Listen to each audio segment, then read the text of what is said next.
नमस्कार साथियों, सीईसी गुरुकुल व्याख्यान माला में आपका हार्दिक अभिनंदन। जैसा कि हम जानते हैं कि हम लोग आधुनिक हिंदी साहित्य इस श्रृंखला के अंतर्गत विभिन्न जो समय समय पर वाद हुए, विभिन्न जो काव्य की प्रवृत्तियां आई, उन पर चर्चा कर रहे हैं। भारतेंदु युग, द्विवेदी युग, फिर छायावाद, प्रगतिवाद, इसी तरह से उसके समकक्ष और उसी के समानांतर प्रयोगवाद आया। और इस प्रयोगवाद को प्रारंभ करने वाले, उसके सूत्रधार के रूप में जाने जाते हैं सच्चिदानंद, हीरानंद, वात्स्यायन, अज्ञेय। अज्ञेय ने ही साहित्य की जो कविता की धारा है उसे एक नई दिशा प्रदान की, उसे एक आधुनिकता की ओर मोड़ा।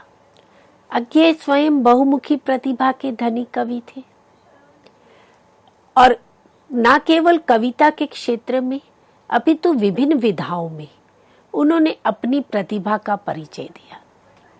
वे कवि के रूप में, चिंतक, समीक्षक के रूप में, संपादक के रूप में और नाटककार, कहानीकार, उपन्यासकार के रूप में, यात्रा वृतांतकार के रूप में, तो साहित्य की विभिन्न विधाओं में उन्होंने अपना लेखन कार्य किया और एक लंबे समय तक उनका लेखन कार्य रहा।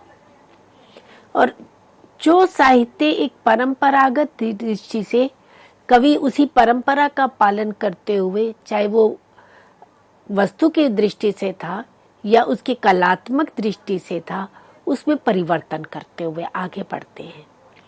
वे उसमें नई कल शिल्प के नए नए प्रयोग करते हैं और तार सप्तक की भूमिका लिखी और तार सप्तक की भूमिका में ही वे स्वयं स्पष्ट करते हैं कि हम राहों के अन्वेषी हैं, हम सत्य के अन्वेषी हैं, हम कोई वादी नहीं है, किसी वाद से नहीं जुड़े हुए और बिना किसी वाद से जुड़े हुए अपनी भावनाओं को, अपनी अनुभूतियों की सच्चाई को प्रस्तुत करने वाले कवि हैं। तो इस तरह से अज्ञेय ने कविता के क्षेत्र में एक नई दिशा प्रदान की, शैल्पिक दृष्टि से भी और वस्तुजन्य दृष्टि से भी। तो किसी भी कवि की रचनाओं को जानने से पहले आवश्यक होता है उसके व्यक्तित्व को जाने, उसके जीवन के विषय में जाने, क्योंकि रचना के ऊपर रचनाकार के व्यक्तित्व का विशेष रूप से प्रभाव रहता है। तो हम बात करें अज्ञेय जी का, इनका जन्म तो 7 मार्च 1911 को कुशीनारा उत्तर प्रदेश में हुआ था। इनके पिता हीरानंद शास्त्री जी थे, जो पुरातत्व विभाग में थे, इतिहासज्ञ थे और उनका प्रभाव कहीं ना कहीं संस्कार रूप में अज्ञेय जी पर भी पड़ा। प्रारंभिक शिक्षा इनकी घर में ही हुई, संस्कृत की शिक्षा प्राप्त की, फिर पंजाब से मैट्रिक की और मूलतः ये विज्ञान के विद्यार्थी थे। इन्होंने बीएससी किया और उसके पश्चात एमए कर ही रहे थे कि उस एमए की पढ़ाई को बीच में ही छोड़ना पड़ा, क्योंकि वो समय स्वाधीनता आंदोलन का समय था और उस समय ये क्रांतिकारी गुट के साथ जुड़े, गरम दल के साथ जुड़े और भगत सिंह के व्यक्तित्व से, उनके क्रांतिकारी स्वभाव से अधिक प्रभावित हुए। तो उस क्रांतिकारी दल के साथ मिलकर के देश को स्वतंत्र कराने में इनका भी एक अभूतपूर्व योगदान रहा। और बम बनाने के लिए, क्योंकि विज्ञान के विद्यार्थी थे और बम बनाने की विधि इनको अच्छे से ज्ञात थी, तो उसमें ये निपुण थे। तो बम बनाते हुए ही पकड़े गए और इन्हें 4 वर्ष की जेल की सजा भी हुई और 2 वर्ष घर में भी नजरबंद रहे। तो एक क्रांतिकारी व्यक्तित्व लेकर के आते हैं और साथ में यायावरी वृत्ति भी रही, घुमक्कड़ वृत्ति के थे। देश विदेश की अनेक यात्राएं की, चीन, जापान, यूरोप में घूमे और वहां भ्रमण करते हुए जो अनुभव हुए, उन अनुभवों को अपनी रचनाओं में प्रस्तुत करते हैं।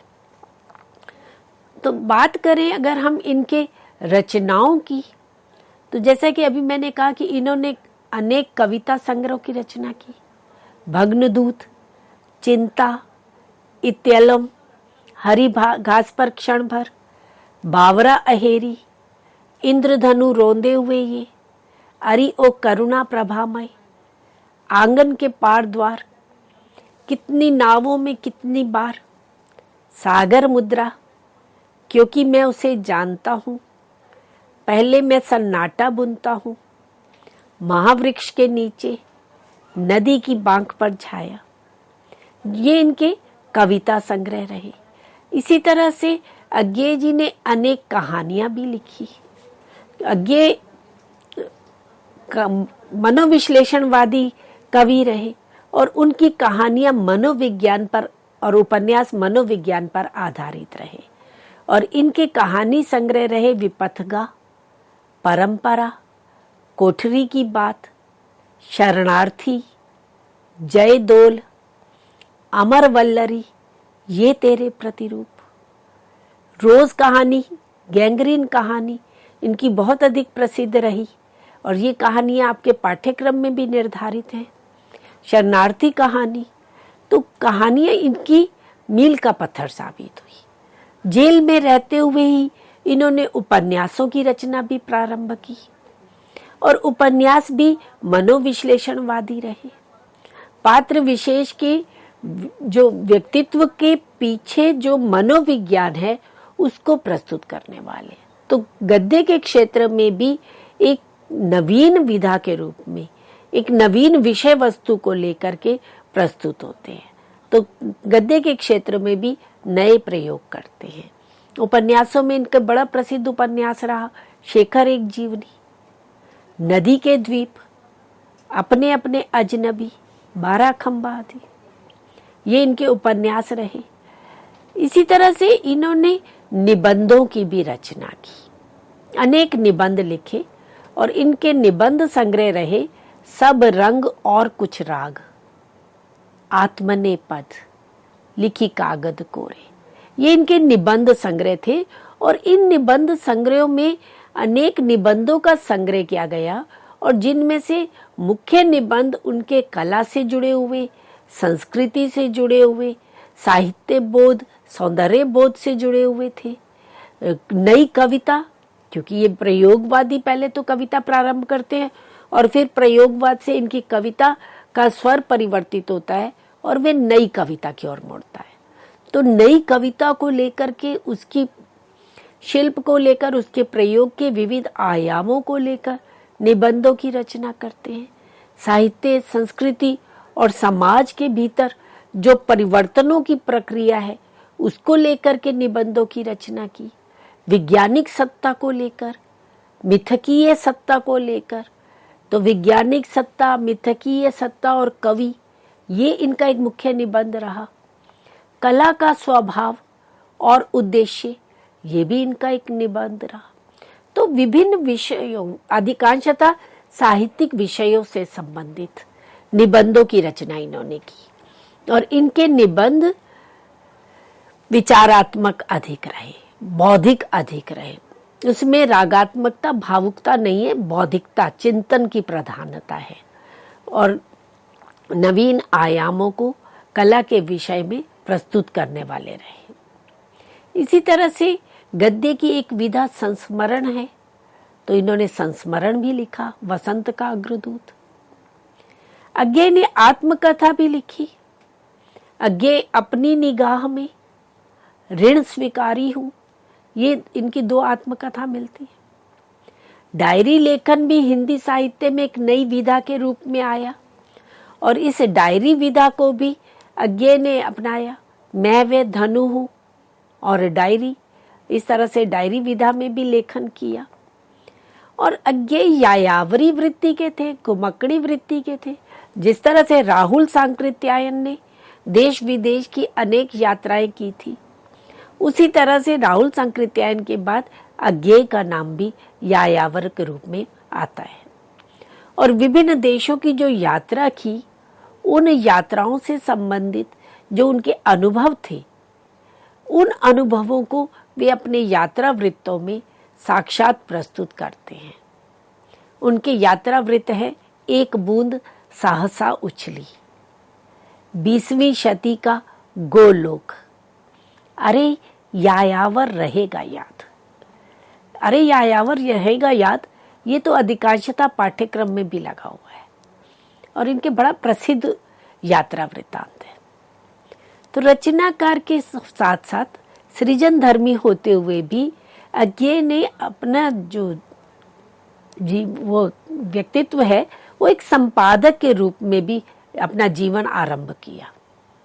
अनेक पत्रों के भी संपादक रहे, पत्रिकाओं के संपादक रहे, दिनमान, प्रतीक, विशाल भारत, सैनिक, इन पत्र पत्रिकाओं के संपादक रहे और प्रयोगवाद की का सूत्रधार थे। उसका सूत्रपात इनके द्वारा किया गया था। तो साथ साथ कवियों के 4 संग्रह इनके द्वारा संपादित किए गए। तार सप्तक जो सबसे पहले आया, जिसमें 7 प्रयोगवादी कवियों की रचनाओं को, इनकी अपनी रचनाएं और 7 अन्य कवियों की रचनाओं को संकलित किया गया। और ऐसे ही दूसरा सप्तक, तीसरा सप्तक और इसके पश्चात चौथा सप्तक आया, पर उसका संपादन डॉक्टर नामवर सिंह ने किया। तो इन सप्तकों की भूमिका लेखन का कार्य अज्ञेय द्वारा किया गया और इस कवियों की इन तीनों सप्तकों में जो कवि रहे, उन कवियों द्वारा साहित्य के क्षेत्र में जो नवीन प्रयोग किए गए और वे कविता किस संदर्भ से है, ये सारी बातें स्पष्ट करते हैं भूमिका में।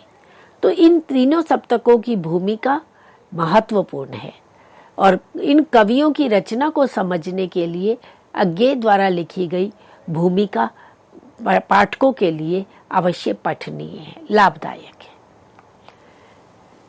अज्ञेय की हम सभी रचनाओं पर तो अभी बात नहीं करेंगे, गद्य रचनाओं की चर्चा हम किसी अन्य व्याख्यान में करेंगे। आज की हमारी चर्चा मुख्य रूप से रहेगी उनकी काव्य यात्रा पर। उनके द्वारा जो कविता संग्रह लिखे गए, उनकी क्या प्रवृत्तियां रही, उनकी क्या विशेषताएं रही, इस पर भी चर्चा करेंगे। इनकी काव्य यात्रा विविध चरणों को पार करती हुई आगे बढ़ती है। पहला चरण इनकी जो कविता का रहा, वे छायावाद से प्रभावित रहा, छायावाद से प्रेरित रहा। प्रारंभिक इनका जो काव्य संग्रह है वह है भग्नदूत, जो 1933 में लिखा गया। फिर 1942 में चिंता और 1946 में इत्यलम। भग्नदूत में गदह पचीसी का प्रणय निवेदन किया गया और इस रचना के बारे में हिंदी साहित्य का दूसरा इतिहास जो बच्चन सिंह द्वारा लिखा गया है, वे उसमें कहते हैं, मधु की मोहक छलना में उलझा हुआ कवि कहीं दया की भीख मांगता है तो कहीं करुणा की, कहीं प्रसाद के आंसू का प्रभाव है तो कहीं निराला के गीतों का, पर सब मिलाकर वे महादेवी वर्मा के गीतों की वेदना और विन्यास से प्रभावित है। तो जो इनकी प्रारंभिक रचना थी भग्नदूत, चिंता या इत्यलम, वे पूरे छायावाद के प्रभाव से युक्त है। कहीं उन पर प्रसाद का प्रभाव दिखाई देता है, कहीं निराला का दिखाई देता है, कहीं वे महादेवी वर्मा के गीतों की वेदना उनमें दिखाई देती है। तो इस तरह से एक छायावादी दया, करुणा, वेदना का एक मधु की मोहक छलना का बहुरंगी चित्र इनकी प्रारंभिक कविताओं में दिखाई देता है। क्योंकि किशोरावस्था में रचित ये कविताएं हैं। 1911 में जन्म हुआ है और 1933 में पहला काव्य संग्रह भग्नदूत आता है। 1942 में चिंता दूसरा आता है। तो प्रारंभिक किशोरावस्था में रची गई जो रचनाएं हैं, उनमें प्रणय का स्वर प्रबल दिखाई देता है, उनमें एक रोमांटिज्म दिखाई देता है। इनका जो दूसरा काव्य संग्रह रहा चिंता, इस कविता संग्रह में भग्नदूत की जो प्रणयानुभूति थी उसी को दार्शनिक आधार देने का प्रयास किया गया। चिंता काव्य संग्रह 2 खंडों में है, एक विश्वप्रिया और एक एकायन के नाम से है। विश्वप्रिया में पुरुष के उद्गार और एकायन में नारी के उद्गारों द्वारा प्रस्तुत किए गए हैं। और नारी और पुरुष दोनों के संघर्ष और दोनों के संतुलन को लेकर कथाबंध की निर्मित हुई है। इस चिंता काव्य संग्रह में स्त्री को चिरंतन नारी और पुरुष को चिरंतन पुरुष के रूप में प्रस्तुत किया गया है। इसी तरह से जो इनका तीसरा काव्य संग्रह है इत्यलम, ये 4 खंडों में है। बंदी का स्वप्न, हिये हारिल, वंचना के दुर्ग और मिट्टी की ईहा। जो बंदी का स्वप्न है, इसमें राष्ट्रभक्ति की भावना से प्रेरित रचित कविताएं हैं। और हिये हारिल प्रतीक है प्रणय का, और इसमें प्रणय भावना की रोमांटिक ढंग से अभिव्यक्ति की गई है। वंचना के दुर्ग, कवि अपने से ही मुक्त होने के लिए एंटी रोमांटिक रुख अपनाता है। सावन मेघ, शिशिर की राका, निशा आदि कविताएं इस संग्रह की प्रमुख कविताएं रही हैं। इसी तरह से चौथा खंड है इसका मिट्टी की ईहा। तो भग्नदूत में जो एक प्रेम का सहज सरल स्वाभाविक चित्रण था, उसी प्रेम को, उसी प्रणय भावना को दार्शनिक ढंग से प्रस्तुति फिर चिंता और इत्यलम में दिखाई देती है। तो ये 3 जो काव्य संग्रह हैं, ये छायावाद की प्रवृत्तियों से प्रेरित, छायावादी कविता से प्रेरित और प्रभावित रही। इन काव्य संग्रह की कविताओं में कहीं विद्रोह का स्वर, निराशा का स्वर, भावुकता का स्वर दिखाई देता है। कवि ने यद्यपि छायावादी प्रवृत्ति को इन कविताओं में अपनाया, पर कवि का स्वयं का जो व्यक्तित्व था वो विद्रोही व्यक्तित्व था, क्रांतिकारी व्यक्तित्व था। तो उन्होंने अपनी विद्रोही भावना को छायावाद से जोड़कर भी अलग रखा। प्रवृत्ति कहीं छायावादी है, परंतु उनकी कविताओं में वे विद्रोही व्यक्तित्व भी दिखाई देता है। छायावादी कविता मूलतः रहस्यवादी रही, स्वच्छंदतावादी रही। उस रहस्यवाद की, वैयक्तिक जो रहस्यवाद था, उसकी अभिव्यक्ति भी प्रारंभिक कविताओं में, अज्ञेय की कविताओं में दिखाई देती है। जैसे वो कहते हैं, मैं उस असीम शक्ति से संबंध जोड़ना चाहता हूँ, अभिभूत होना चाहता हूँ जो मेरे भीतर है। तो उस असीम शक्ति से संबंध जोड़ने की एक जो इच्छा है, जो एक आकांक्षा है, अभिभूत होने का जो एक मन में एक संकल्प है, वह उनकी कविता को रहस्यवादी अभिव्यक्ति प्रदान करता है। अब हम बात करते हैं मित्रों उनकी कविता के दूसरे चरण की, उनकी काव्य यात्रा का जो दूसरा चरण है। पहला चरण पूरा छायावादी प्रवृत्ति से प्रेरित प्रभावित रहा। जैसे ही आगे दूसरे चरण की ओर बढ़ते हैं तो कविता छायावादी प्रवृत्ति से हट करके प्रयोगवादी धरातल पर पहुंचती है। और इस दूसरा चरण की काव्य संग्रह है हरी घास पर क्षण भर, बावरा अहेरी और इंद्रधनु रौंदे हुए। यह चरण मानव की आस्था और जिजीविषा का है, जो सत्यान्वेषण से पुष्ट और प्रेरित है।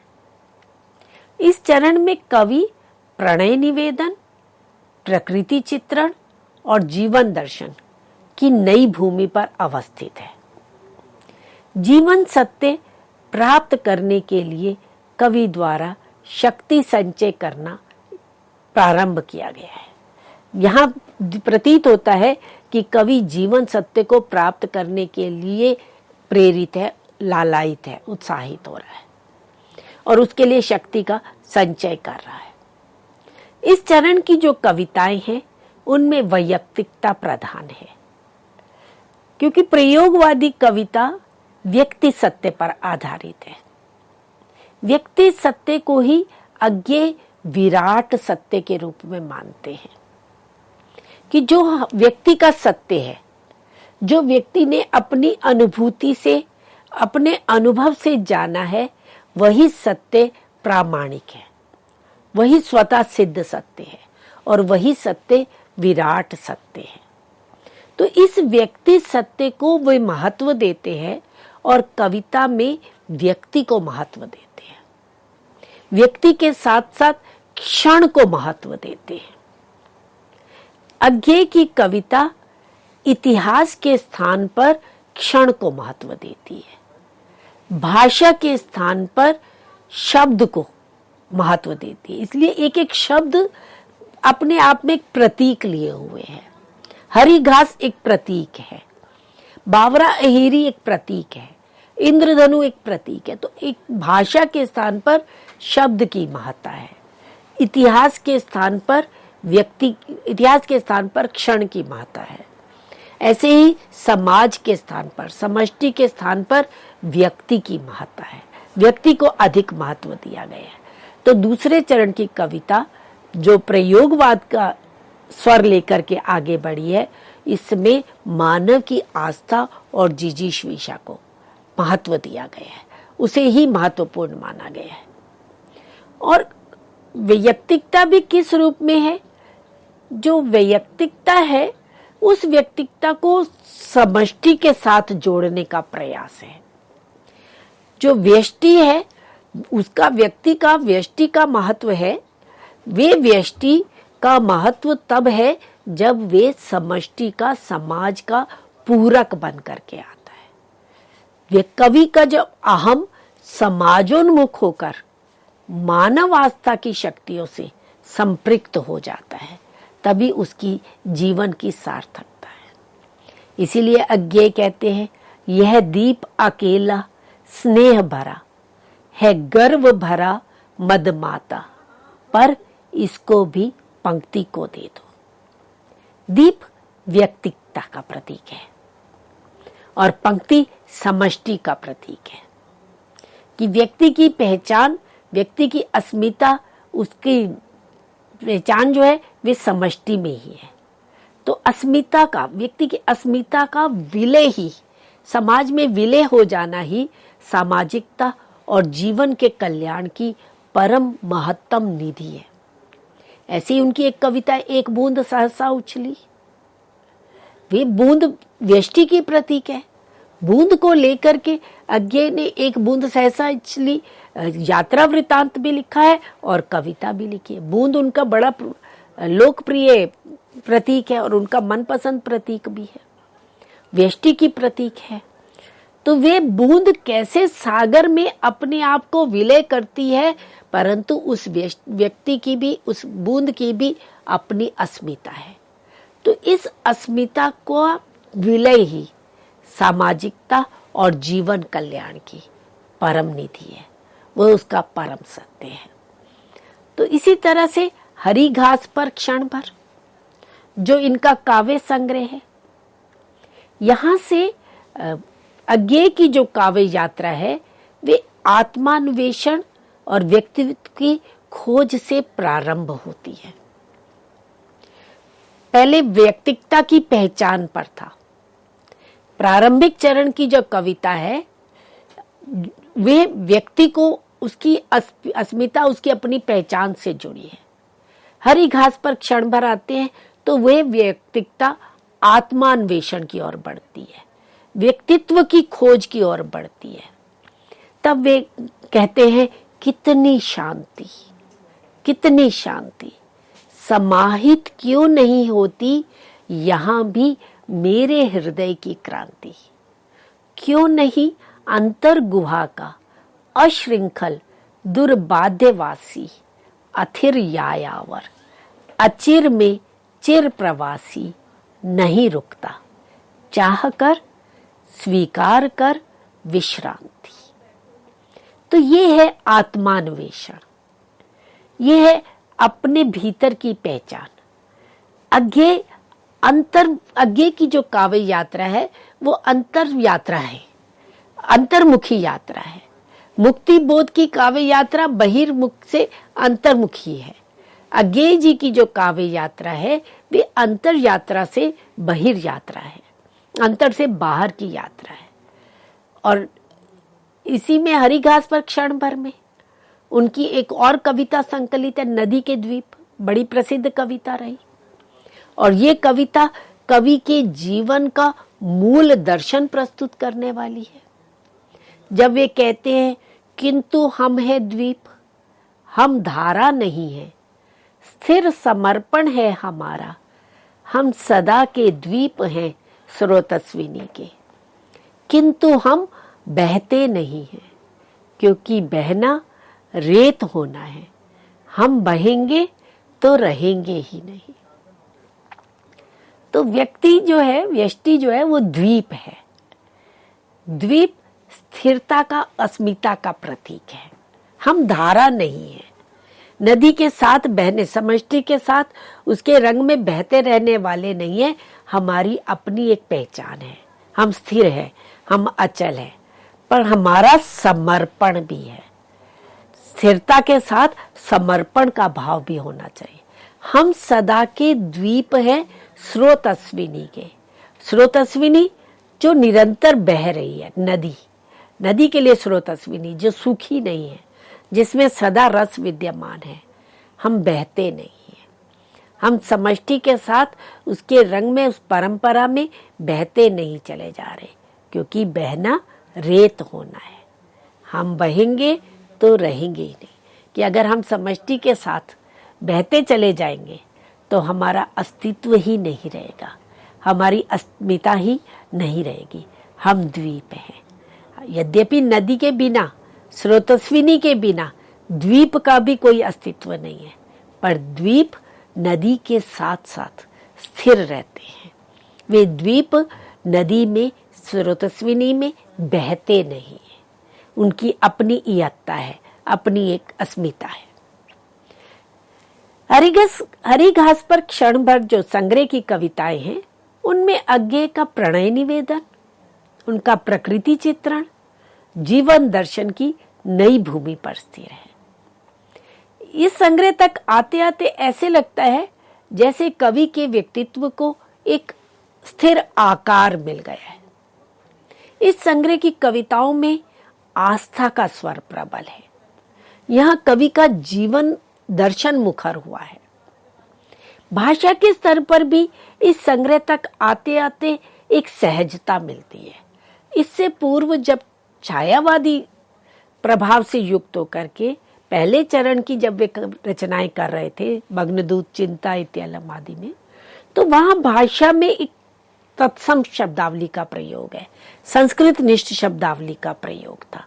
परंतु जैसे जैसे उनमें एक प्रौढ़ता की स्थिति आती है, जैसे जैसे कविता जीवन दर्शन की ओर मुड़ने लगती है, जीवन में आस्था का स्वर प्रबल होने लगता है, वैसे वैसे भाषा का मिजाज भी बदलने लगता है।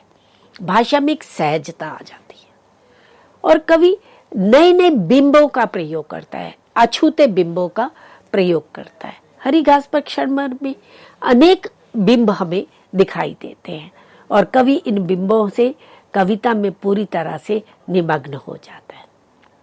इसी तरह से एक अन्य काव्य संग्रह है दूसरे चरण का, बावरा अहेरी। ये भी बड़ा प्रसिद्ध इनका काव्य संग्रह है। ये इनका सर्वश्रेष्ठ काव्य संकलन है। कवि का दृष्टिकोण अपने को विराट को समर्पित कर देने में है। यहाँ कवि स्वयं को, व्यष्टि को एक विराट के साथ जोड़ देता है, विराट के में विलीन हो जाने का भाव दिखाई देता है। अज्ञेय के विकासमान व्यक्तित्व के मध्यवर्ती बिंदु हैं, जहां उसकी अंतर्वृत्तियों को सामंजस्य प्राप्त हो गया है। तो जैसे जैसे अज्ञेय का काव्य यात्रा का विकास हो रहा है, वैसे वैसे ही उनके व्यक्तित्व का भी विकास हो रहा है। और जहां प्रारंभ में कविता छायावादी रोमानियत से युक्त हुई, उसके बाद कविता ने यथार्थवाद को अपनाया, समाज की विसंगतियों को, विद्रूपताओं को चित्रित किया। वहीं उसमें से ही कविता में से आस्था का स्वर प्रबल हुआ। कविता जीवन दर्शन से युक्त होती है और अंतर्वृत्तियों का सामंजस्य आ जाता है। बावरा अहेरी सूर्य का प्रतीक है। ये वह विराट है जो अपने जाल में सबको समेट लेता है। बावरा अहेरी मानव आस्था और जिजीविषा का काव्य है। इस तरह से मित्रों, अभी हमने बात की अज्ञेय की काव्य यात्रा की पहले चरण और दूसरे चरण पर। अब उनकी काव्य यात्रा का विकास आगे किस रूप में हुआ, इसकी चर्चा हम अपने अगले व्याख्यान में करेंगे। धन्यवाद।